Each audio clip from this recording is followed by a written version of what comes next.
Last video में हम लोगों ने स्क्रीनेस पढ़ लिया है, अच्छे से समझ लिया है। आज हम बात करेंगे कोटोसिस पे। अच्छा टॉपिक, इजी है, सुपर इजी, तीनों में से सबसे आसान और सबसे अच्छा मुझे लगता है, ज्यादा इसके अंदर ज्यादा दिमाग लगाने की जरूरत नहीं है, ठीक है। और इसके बाद हम लोग बात करेंगे मोमेंट्स के बारे में, and after that the chapter is going to complete. Seriously I am also exhausted with this chapter. तो आज की क्लास में स्टार्ट करते हैं हम कोटोसिस के साथ। सबसे पहले बात करते हैं कोटोसिस क्या होता है। देखिए कोटोसिस जो है वो वीकनेसेस होती है, वीकनेस होती है ऑफ एनी डेटा या फिर किसी कर्व की। वीकनेसेस मतलब होता है कितनी उसकी जो उसकी, इसको हम पीक बोलते हैं। आपको पता है किसी पीक जो होता है उसमें पॉइंट से पहाड़ है, इसको हम यहाँ पे जो पीकनेस होती है इसको बोलते हैं। But this is going to be a part 8, ठीक है। तो वीकनेसेस बोलते हैं जब कोई कर्व होता है ना, जब ऊपर से नीचे जाता है तो जिसके ऊपर अपर पार्ट होता है उसको वीकनेस बोलते हैं। तो कोटोसिस आपको बता रहा है किसी डेटा की किसी कर्व का जो वीकनेस है वो क्या है, ठीक है। देखिए मैं आप लोगों के यहाँ पे छोटा सा एग्जाम्पल लेकर आई हूँ, इसको आप हैंड टू हैंड नोट कर लो, वेरी वेरी हेल्पफुल। देखिए ये डायग्राम है आपका, ये और मैं एग्जाम्पल लेके चलती हूँ सेल्स वाला। ये सेल्स में ज्यादा काम आता है। देखिए जब आपकी कोई सेल्स है, आपकी फॉर एग्जाम्पल आपकी कपड़ों की दुकान है, आपके ठंड के टाइम, आपके ठंड के टाइम में ठंड के कपड़ों की जो सेल्स है वो ज्यादा है, हद से ज्यादा हो जाती है, बढ़ते। ये आपका मानो ठंड शुरू होने वाली है अभी अक्टूबर में आपकी ठंड के कपड़ों की सेल इतनी है, फिर नवंबर में इतनी है, उसके बाद दिसंबर में इतनी, जनवरी में तो पीक में चले जाते हैं, लाइक दैट वाली सेल्स। देखिए सबसे पहले ना बात करते हैं आपके डेटा की वीकनेसेस तीन तरीके से डिसाइड होती है। थोड़ा सिंपली लेके चलते हैं। तीन तरीके से डिसाइड होती है। कैसे डिसाइड होती है? सबसे पहले होता है जब आपकी वीकनेस सबसे हाई पे चल रही होती है, दिस इज फर्स्ट वन, जब वो हाई पे चल रही होती है सबसे, यानी कि जो आपकी वीकनेस है कोटोसिस वो तीन एक नॉमिनल नंबर लेके चलते हैं, 3 से ज्यादा होती है, ठीक है। जैसे कि मैं एक छोटा सा आपको एग्जांपल लेती हूँ, ये आपकी कर्व, ये जो आपकी पीक है ना, जब ये 3 से ऊपर जाती है, ठीक है, जो आपकी बीटा, इसको बीटा 2 बोलते हैं, बीटा 2 आपको 3 से ऊपर जाता है तो उसको हम लैक्टोकोटिक बोलते हैं। लैक्टोकोटिक मतलब कि यहाँ पे लिख दिया मैंने, वहां से आपको समझना है। लैक्टोकोटिक एनालिसिस बोलते हैं, यानी लैक्टोकोटिक कोटोसिस बोलते हैं इसे, जब आपकी जो कोई भी कर्व है, जब आपकी कर्व की जो आपकी वीकनेस है वो सबसे हाई पर जाती है, this is going to be leptokurtic kurtosis, ठीक है। याद रखना 3 से ज्यादा होते हैं। अभी हम इसको और डिटेल में पढ़ेंगे, मैंने जैसे छोटा सा एग्जाम्पल लिया है। फिर आपकी सेकेंड आती है उससे नीचे, यानी कि जो बीच वाली कर्व होती है आपकी, ठीक है, जो वो बीटा इज इक्वल टू 3 होता है। ये वाला बीटा आपका इज इक्वल टू 3 है, बीटा 2 आपका 3 के बराबर है, उसको हम मेसोक्रेटिक या फिर नॉर्मल कोटोसिस भी बोलते हैं, ठीक है।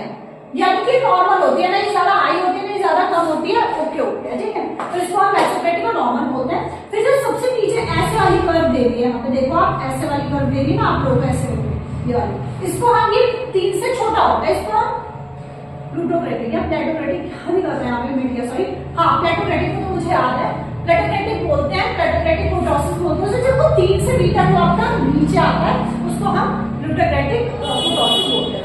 ये तो आपको सिर्फ एक जिस माइंड में रखना है, तो मैंने ऐसा आपके लिए बना दिया है, बट अभी हम इसको और डिटेल में विद हेल्प ऑफ नोट्स पढ़ेंगे तो आपको ज्यादा अंडरस्टैंडिंग में आएगा, ठीक है।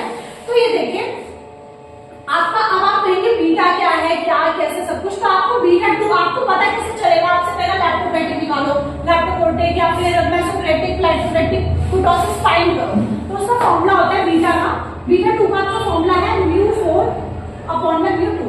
अब म्यू क्या है ये समझिए। सबसे पहले मैंने अभी आपको थोड़ी देर पहले सॉरी स्क्रीनेस वाले चैप्टर में बताया था कि आपको म्यू निकालने का एक फॉर्मूला होता है, this is going to be this one summation of x minus x का बार। ये अभी हम निकालना सीखेंगे, इसी चैप्टर में सीख लेंगे, और इसकी पावर 4। अगर μ4 निकालना है तो पावर 4 अपॉन में, μ2 निकालना है तो पावर 2, μ1 निकालना है तो पावर 1, μ5 निकालना है तो power 5, this is like that. तो इसका फॉर्मूला होता है बीटा 2 का μ4 अपॉन में μ2, this is very very super easy. और म्यू निकालने का फॉर्मूला ये रहा। अब हम इसको और क्वेश्चंस के साथ पढ़ते हैं, और इसके अंदर कुछ खास नहीं है, इसको अब हम इन तीनों को अच्छे से डिटेल में पढ़ते हैं। एब्सोल्यूट और रिलेटिव मेजर्स भी है इसके अंदर, जैसे स्क्रीनेस में का सेम वही है, इसको भी हम डिटेल में पढ़ते हैं और कुछ क्वेश्चन हम तो सॉल्व करते हैं। वीडियो बहुत छोटा होने वाला है तो बिल्कुल एंड तक देखिएगा, चाहे 2x पे करके देख लो, ठीक, मतलब समझ में आपको आ जाएगा वहां से भी। तो आप 2x या 1.5x में देखना बट देख लो क्योंकि बहुत इंपॉर्टेंट चैप्टर है और क्वेश्चन आ जाता है, ठीक है। इस वीडियो के एंड में मैं ना इंपॉर्टेंट क्वेश्चंस भी करवाऊंगी जो प्रीवियस ईयर एग्जाम में आए हुए हैं, क्वेश्चन मैं आपको दिखा के करवाऊंगी, मतलब क्वेश्चन पेपर के साथ। तो आप वीडियो के एंड तक बने रहना, कि जाना मत, वीडियो का एंड तक देखो, चाहे मैं कह रही हूँ 2x पे देख लो, चाहे 1.5x पे देख लो, फास्ट करके, पर देख लो, बहुत यूजफुल वीडियो, ठीक है। तो चलो अपनी क्लास को विद नोट्स स्टार्ट करो। देखिए, आप लोगों को मैंने जैसा कि बता दिया था कि किस तरीके से कोर्टोसिस क्या है, और मैंने आपको विद डायग्राम आपको एक्सप्लेन कर दिया था। बट आप यहाँ पे देखिए, थोड़ा सा मैं आपको लोग को एक्सप्लेन करती हूँ। देखिए कोर्टोसिस क्या है। कोर्टोसिस एक स्टैटिस्टिकल इंडिकेटर आपको बताया गया है यहाँ पे, जो कि बताता है कि किस तरीके से डेटा की वैल्यूज़ को डिस्ट्रीब्यूट किया जाता है in terms of concentration in the sense कि उसके एक्सट्रीम केसेस को ध्यान में रखते हुए मैंने आपको बताई पीकनेसेस पे बात करता है।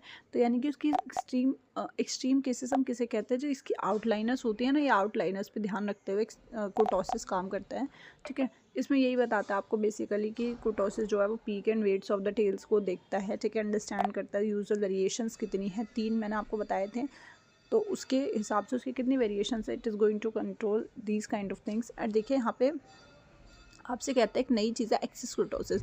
ये एग्जाम में कई बार आ जाते हैं कि व्हाट इज़ एक्सेस कोर्टोसिस और how to maintain kurtosis from the excess, मतलब एक्सेस से किसको हम कैसे हम ठीक कर सकते हैं। तो ठीक करने के लिए हमें कोर्टोसिस में से 3 को लेस करना पड़ेगा, मतलब 3 जो है वो एक्सेस कोर्टोसिस का मतलब होता है, देखिए मैं यहाँ पे आपको बताती हूँ।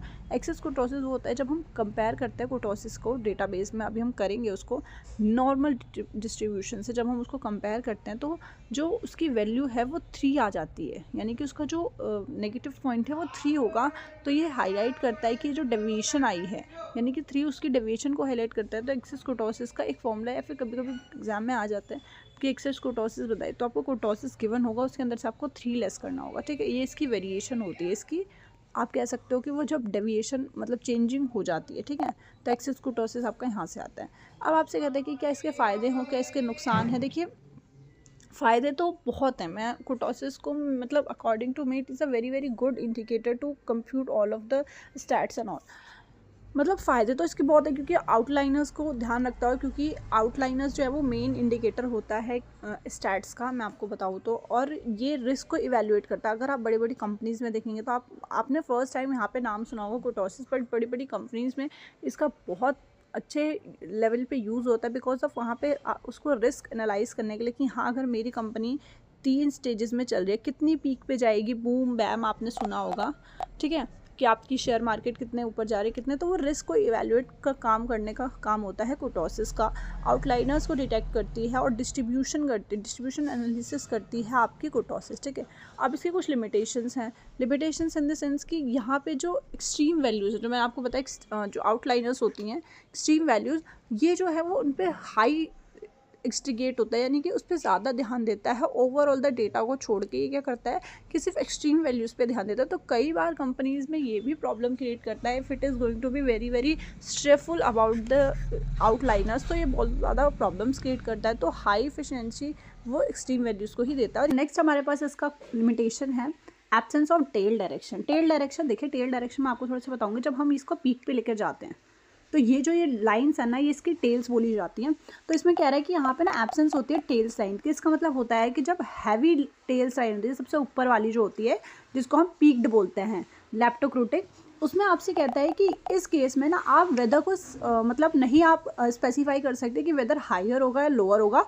जब वो अपने नॉर्मल डिस्ट्रीब्यूशन में आता है, इट कैन बी द मेसोक्रेटिक, उस केस में ही आप इसको पता लगा सकते हैं कि वेदर की फोरकास्टिंग क्या होगी। मैंने आपको बताया था कि वेदर भी हम इसी चीज़ से आइडेंटिफाई करते हैं। आपने देखा होगा कि आज गर्मी होगी या सर्दी, मतलब ज़्यादा गर्मी होगी, कितनी गर्मी होगी, और ठंड होगी तो कितनी ठंड होगी, कितना माइनस में टेम्परेचर जाएगा। तो ये भी आपका स्टैट्स ही आपको बताता है, उसमें हेल्प करता है कोर्टोसिस, ठीक है। बट अगर आपका हाई टेल पे जब आपकी डायरेक्शन होगी तो उस केस में आप वेदर फोरकास्ट नहीं कर सकते हैं, ठीक है। अब देखिए मैंने आपको बताया कि कोर्टोसिस 3 तरीके को, तो ऑलरेडी मैं आपको हर चीज़ एक्सप्लेन कर चुकी हूँ। तो यहाँ पे मैं सिर्फ आपको एक रीड आउट करूँगी और आप उसे खुद से रीड आउट करोगे, ओके। तो देखिए 3 बताया था मैंने, मेसोक्रेटिक, लेप्टोक्रेटिक एंड प्लेटोक्रेटिक। तो सबसे पहले यहाँ पे ऐसे देख लीजिए, देखो सबसे पहला है आपके पास, जो मैंने आपको बताया था कि लेप्टोक्रेटिक से स्टार्ट करता है हाईएस्ट से। मैंने आपको बताया बीटा 2 यहाँ पे 3 से कम हो, मतलब 3 से ज़्यादा होता है तो उसको हम लेप्टोक्रेटिक कहते हैं। सबसे हाईयर पीक इसकी, हाईयर पीक आपकी लेप्टोक्रेटिक की होती है, ठीक है। उस केस में आपका बीटा 2 जो है वो 3 से छोटा होता है, ठीक है। और मैंने आपको बताया था एक्सेस हम 3 मानते हैं, इस वजह से हमने यहाँ पे 3 का कंपैरिजन करा है, ठीक है। नेक्स्ट आपके पास कहता है कि जो लेप्टोक्रेटिक है उसको हम पीक डिस्ट्रीब्यूशन कहते हैं। ये जो 3 से ग्रेटर होता है उसको हम लेप्टोक्रेटिक कहते हैं। ये जो है वो आपको शार्पर पीक जो है वो शो करता है और हैवियर टेल्स शो करता है, ठीक है। हैवियर टेल्स मैंने आपको बताया टेल्स इसे कहते हैं। तो हाईएस्ट जब होती है तो ये आपका लेप्टोक्रेटिक कहलाता है, ठीक है। ये आपका यूज़ होता है जब आपका फाइनेंशियल डेटा, फाइनेंशियल मतलब आप कितना, आपको रिटर्न कितना मिलेगा, जब आप रिटर्न या प्रॉफिट लॉसेस की बात करते हो उस केस में आपका ये लेप्टोक्रेटिक यूज़ किया जाता है, ठीक है। अब नेक्स्ट हमारे पास आता है मेसोक्रेटिक, जिसको हम नॉर्मल डिस्ट्रीब्यूशन भी कहते हैं। यहाँ पे ना ही ज़्यादा होता है ना कम होता है, इक्वल होता है 3 के बीटा 2 आपका। उस केस में आपको यहाँ पे 3 से इक्वल होता है, ठीक है। ये इस डेटा का मतलब होता है आपका जो आपकी जो डिस्ट्रीब्यूशन है वो नॉर्मल चल रही है। इसके अंदर आपके जितने टेस्ट स्कोर्स होता है, बहुत बड़ी बड़ी पॉपुलेशन जब होती हैं, मतलब बहुत पॉपुलेशन होती है कंट्री के अंदर किसी भी, वहाँ पे बहुत सारे टेस्ट स्कोर्स को स्टैंडर्डाइज करने में ये जो है वो यूज़ में आती है, ठीक है।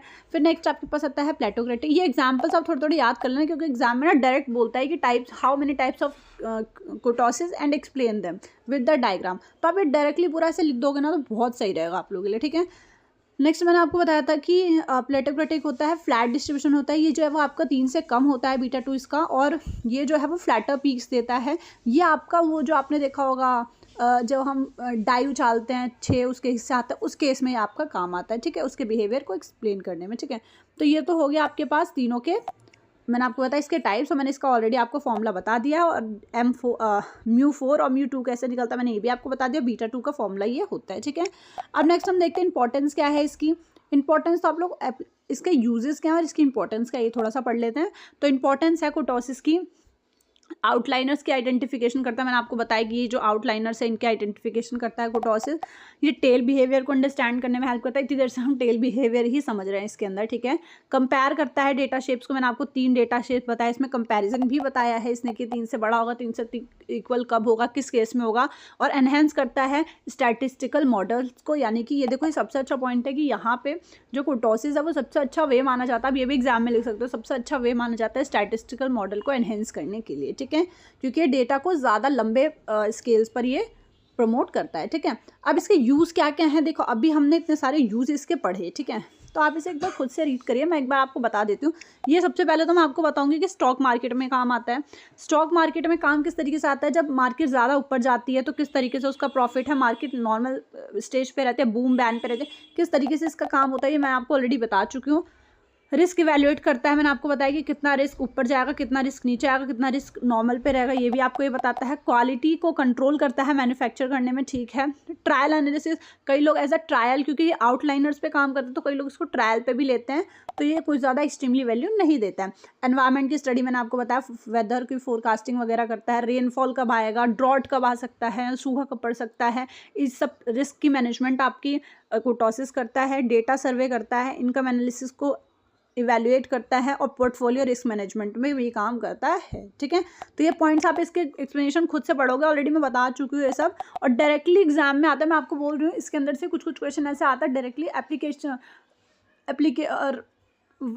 बी लाइक ऐसे आता है, directly explain the applications of kurtosis. तो डायरेक्टली आपको इतने सारे पॉइंट लिख दोगे तो बहुत है, इनफ है, ठीक है।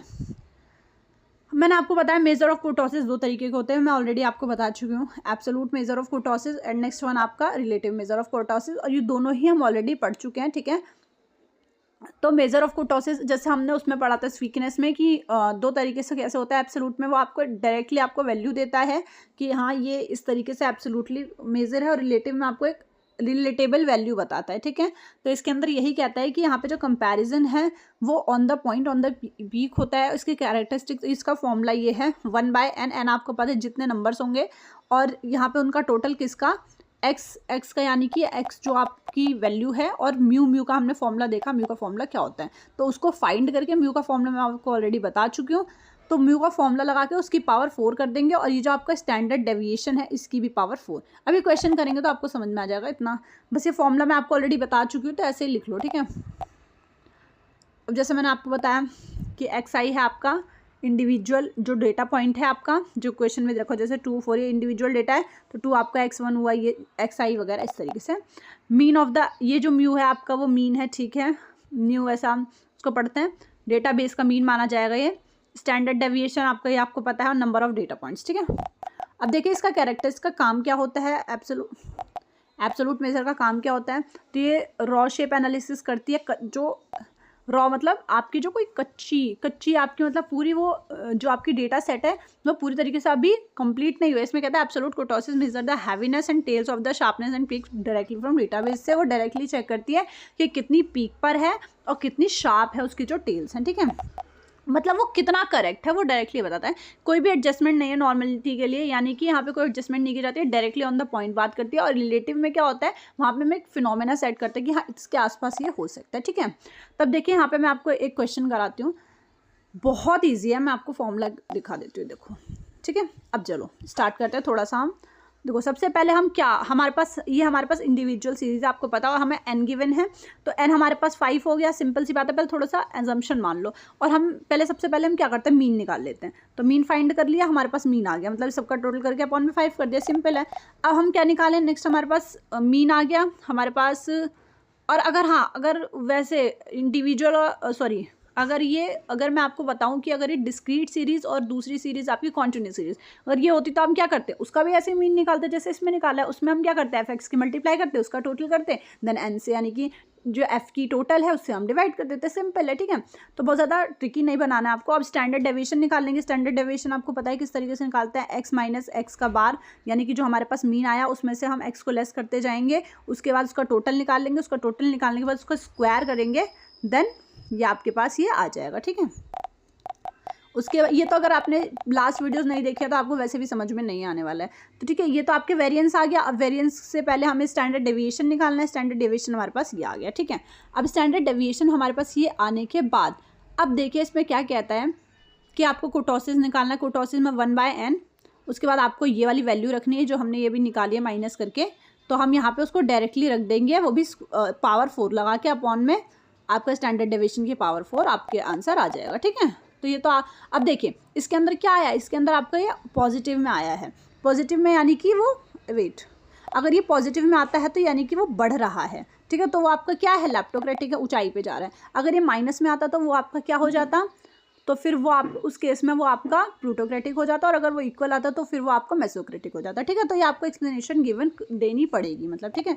अब आपके पास देखिए रिलेटिव मेजर आता है, मैं आपको ऑलरेडी बता चुकी। रिलेटिव मेजर में आपको मैंने एक्सिस कुर्टोसिस अभी बताया था कि यहाँ पे हम ना क्या करते हैं कि एडजस्टमेंट करते हैं कुर्टोसिस का, जो मतलब हमें इसको एब्सोल्यूट बनाना होता है, हमें एक्सिस नहीं बनाना होता, हमें इसको एब्सोल्यूट बनाना होता है। इस केस में हम इसकी क्या करते हैं, एक्सिस को माइनस करते हैं, -3 कर देते हैं, तो फिर वो हमारा ऑन द पॉइंट आ जाता है। तो इसका कैरेक्टरिस्टिक्स क्या है, देखिए कहता है कि प्रोवाइड करता है इनसाइट किसी भी डेटा को जहाँ पे हमें नॉर्मल डिस्ट्रीब्यूशन इन्हें बनाना होता है रिलेटिव मेजर को, ठीक है। ये हेल्प करता है लेप्टोक्रेटिक और प्लेटोक्रेटिक की डेटाबेस को डिटरमाइन करने में, ठीक है। मैंने आपको ऑलरेडी बताया ज़्यादा होगा तो फिर वो 0 से ज़्यादा लैप्टोक्रेटिक होगा, अगर वो इक्वल होगा तो मेसोक्रेटिक होगा, अगर वो उससे 0 में ज़्यादा होगा तो प्लूटोक्रेटिक होगा। सिंपल सा डेटा है, ठीक है। अब यहाँ पे इसमें कह रहा है कि आपको डेटा दे रखा है, और जैसा अभी हमने ऊपर किया था उसी केस में हमें कुर्टोसिस वैल्यू जो है वो आपकी 3 मतलब हमें इसमें कह रहा है कुर्टोसिस वैल्यू जो है वो 3.1 है, तो 3.1 में से हम 3 लेस करेंगे तो एक्सिस वैल्यू क्या आ गई, सिंपल है बहुत, ये एक मार्क्स में आ जाता है, तो आपको लेस करना होगा 3, ठीक है। तो ये तो आपका पूरा का पूरा था कि किस तरीके से हम कुर्टोसिस करते हैं फाइंड, और क्या है कुर्टोसिस का फॉर्मूला वगैरह ऑलरेडी मैं आपको बता चुकी थी, बट इससे पढ़ाना ज़्यादा इंपॉर्टेंट था मेरे लिए, ठीक है। तो ये पूरे चैप्टर की समरी है, आप यहाँ से एक बार इसको रीड करिए खाली, it would be very very helpful, ठीक है। अभी आपको कुछ क्वेश्चंस गिवन हैं, ये क्वेश्चन ज़रूर अटेम्प्ट किया कीजिए, बहुत इंपॉर्टेंट होते हैं, 1-2 मार्क्स के क्वेश्चन हैं। कहता है कि आपसे देखो विच टाइप ऑफ कुर्टोसिस डिस्क्राइब है डिस्ट्रीब्यूशन हैवी टेल्स को कौन करता है, लैप्टोक्रेटिक करता है, सिंपल है। तो वो छोटे छोटे क्वेश्चन है, बहुत दिमाग वाले क्वेश्चन है, तो इसको आप कर लोगे तो सारा काम हो जाएगा।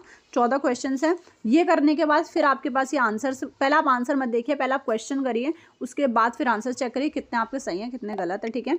फिर आपसे कहता है कि आपको ये देखो कुछ 15 क्वेश्चन दे रखे हैं, मैं ये कहूँगी अगर आपने ये क्वेश्चंस कर लिए ना, इसके बाहर से पेपर आ गया तो my name be like change कर देना, मैं इस चीज़ से गारंटी दे सकती हूँ, इससे ज़्यादा तो मैं कुछ नहीं दे सकती। ये जो लास्ट के क्वेश्चन है इन्हें तो ज़रूरी कर लिया करो, इन ज़्यादा इंपॉर्टेंट होता है, ठीक है। ठीक है, ये आई होप आप लोगों को वीडियो समझ में आई होगी। नहीं समझ में आया कुछ भी पॉइंट आपको तो आप कमेंट करके पूछ सकते हैं, बट आप वीडियो को बिल्कुल मिस मत कीजिएगा, वीडियो को एंड तक देखिए और वीडियो को शेयर कर दीजिए सबके साथ जो भी आपके जानने वाले हैं, मतलब जो भी बीकॉम में या बीबीए में अंडर ग्रेजुएशन में पढ़ रहे हैं, जिनके पास बिजनेस स्टार्ट्स है बेसिकली। और आई होप आपको वीडियो अच्छे से समझ में आई होगी। तो अगर समझ में आई है तो प्लीज़ लाइक करिए, शेयर करिए और thank you for watching the video everyone. और वॉच करिए टिल द एग्जाम और विद मी, सब्सक्राइब कर लो चैनल मेरे साथ, 20-30 दिन लग जाओ, पूरा पेपर आपका अच्छा जाने वाला आई होप, ठीक है। तो चलो मिलते हैं नेक्स्ट वीडियो में। Thank you everyone for watching the video.